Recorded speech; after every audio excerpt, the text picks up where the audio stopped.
യൂറോപ്പിലെ ആൽപ്സ് പർവ്വത നിരകൾക്ക് മുകളിൽ ഇത്ര ചാരുതയോടെ പറക്കുന്ന ഈ പക്ഷി ആരാണെന്നറിയാമോ? ഇവരാണ് ബേർഡഡ് വൾച്ചർ. പേര് പോലെ തന്നെ കാഴ്ചയിൽ ഏറ്റവും പ്രത്യേകതയുള്ളത് കൊക്കിനടിയിൽ നിന്ന് വളർന്നു വരുന്ന താടി രോമങ്ങൾ തന്നെ. പക്ഷിഗണത്തിൽ തന്നെ ഏതാണ്ട് പൂർണ്ണമായും അസ്ഥികളെ ഭക്ഷണമാക്കുന്ന കൂട്ടരാണ് ബേർഡഡ് വൾച്ചർ. മറ്റ് ജന്തുക്കൾ കഴിച്ചുപേക്ഷിച്ച് ശവശരീരത്തിലെ എല്ലുകളൊക്കെ നിഷ്പ്രയാസം വിഴുങ്ങിത്തള്ളുന്നത് കാണാം. പക്ഷികളിൽ വെച്ച് സ്വയം മേക്കപ്പ് ചെയ്യുന്നു എന്നൊരു സവിശേഷതയും ഇവർക്ക് സ്വന്തം.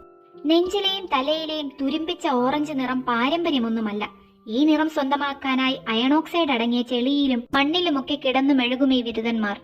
അപാര ബുദ്ധിശാലികളായ ഇവർ വലിയ അസ്ഥികളെ പൊട്ടിക്കാനായി അത്യുന്നതങ്ങളിൽ പറന്ന് പാറച്ചെരുവിലിട്ട് കടിക്കാൻ പരുവത്തിൽ എല്ലുകളെ കഷ്ണങ്ങളാക്കി മാറ്റുന്നു. സാധാരണയായി 2 മുട്ടകളാണ് പെൺ ബേർഡഡ് വൾച്ചറുകൾ ഇടുന്നത്. ആദ്യത്തെ മുട്ട വിരിഞ്ഞുണ്ടാകുന്ന കുഞ്ഞ് രണ്ടാമത്തെ കുഞ്ഞിനെ കൊല്ലുന്നു. ഭക്ഷണ സ്രോതസ്സിനെ അനായാസം കണ്ടെത്താൻ കഴിയാത്ത സാഹചര്യങ്ങളിൽ ജീവിക്കുന്ന ഇവർ ഭക്ഷണത്തിനു മേലുള്ള മത്സരം കുറയ്ക്കാനാണ് ഇങ്ങനെ ചെയ്യുന്നത്. ഇതിനെ കേനിസം എന്ന് വിളിക്കുന്നു.